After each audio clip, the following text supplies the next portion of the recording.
Kebenaran meskipun nggak dilakukan itu harus diomongkan terus.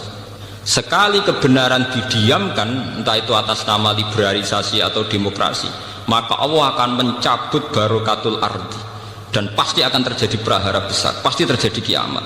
Dan itu na'udzubillah min syarri napa? Kebenaran itu harus diomongkan terus. Kita harus ngomong terus.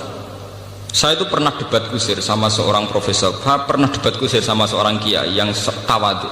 Saya bilang gini, seorang ulama itu dono unsur premane, kudu ngomong terus kebenaran. Wes ora ono wong ngandel lah, pokoke ngomong terus. Ora perlu ono wong ngandel, wes keliru lah pokoke ngomong. Begini, saya punya hadis sahih dari riwayatnya Imam Ahmad. Inna Allaha ta'ala la yanzi'a barakatal ardi hatta la yuqala fil ardi lizalim antaz zalim. Allah tidak akan mencabut barokatul ardi sampai di bumi tidak dikatakan pada orang zalim antaz zalim. Sekarang begini misalnya, contoh paling mudah yang kita mendapat berkah. Contoh paling mudah kita mendapat berkah dari contoh ini. Sebetulnya atas nama etika Jawa, etika Jawa. Kita nanti tonggo lonte, iku sawangane secara etika wis urusane dewi-dewi. Ora usah mbok omongno iku lonte, sundel, sembah kono. Tapi barokahnya kebenaran bahwa orang nakal harus kita katakan sundel lonte. Itu kelontean dan kesundelan akan tabu terus selama orang masih ngomong untuk lonte itu sundel, untuk orang BTS itu lonte atau sundel. Artinya apa? Orang masih jijik atau merendahkan derajat mereka yang berprofesi sebagai lonte atau sundel. Dan ini baik bagi agama, bagi keberlangsungan moral, karena masih ada yang menjijikkan proses-proses yang salah. Meskipun kita sebagai ulama, sebagai tokoh masyarakat, tentu mereka kita kasih ruang taubat, juga kita kasih hak-hak sebagai martabat, sebagai manusia. Tapi kita tetap akan bilang bahwa itu namanya lonte, sundel atau apa. Ini rumah tenan. Sehingga apa?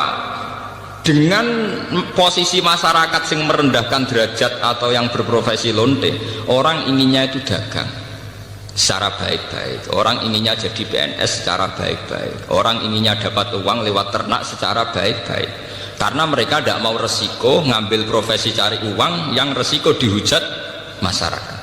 Baik. Bayangkan nanti mungkin di era anak cucu kita, orang yang lonte, yang sundel dibahasakan itu hak asasi. Sehingga orang mungkin generasi anak cucu kita sudah tidak ada istilah lonte sundel. Setiap perilaku sosial dianggap hak asasi. Dan itu awal dari tidak ada agama. Awal dari tidak ada agama. Karena kemudian sing ternak ya hak asasi, sing lonte dianggap hak.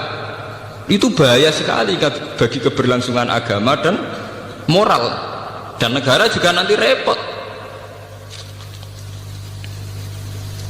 Artinya apa? Sebetulnya sifat-sifat anarkis masyarakat, anarkis dengan tanda kutip anarkis terutama dalam perkataan, maling darani maling, lonte darani lonte, itu menolong agama. Karena dengan stigma, dengan pelakuan masyarakat sing jelek, perilaku ini terdianggap jijik. Dengan dianggap jijik, agama bisa jalan. Artinya bisa jalan ya, karena si A yang lonte itu dihujat masyarakat, yang lain-lain nggak pernah ingin cita-cita jadi lonte. Sehingga masyarakat akan, bahkan mungkin anaknya lonte sendiri, karena tahu nasib ibunya dihujat, juga bercita-cita tidak jadi lonte. Coba kalau tidak mendapat hukuman dari masyarakat, ibuku begitu juga tidak ada apa-apa. Paham ya? Makanya lonte dan apa akan subur di masyarakat yang sudah tidak peduli dengan nilai-nilai ini. Misalnya di kota-kota besar atau di kawasan lonte. Karena sesama lonte saling tidak mengatakan tabu. Makanya aman. Jadi aku kalau terkenang hadis riwayat Ahmad, Allah tidak mencabut barokatul ardi sehingga orang-orang zalim tidak dikatakan antas zalim. Itu bahaya sekali kalau kita sudah tidak peduli terhadap itu. Nah, risalahnya Allah kepada Nabi Muhammad itu yang penting bahwa benar dikatakan benar, salah dikatakan salah. Tidak harus gol.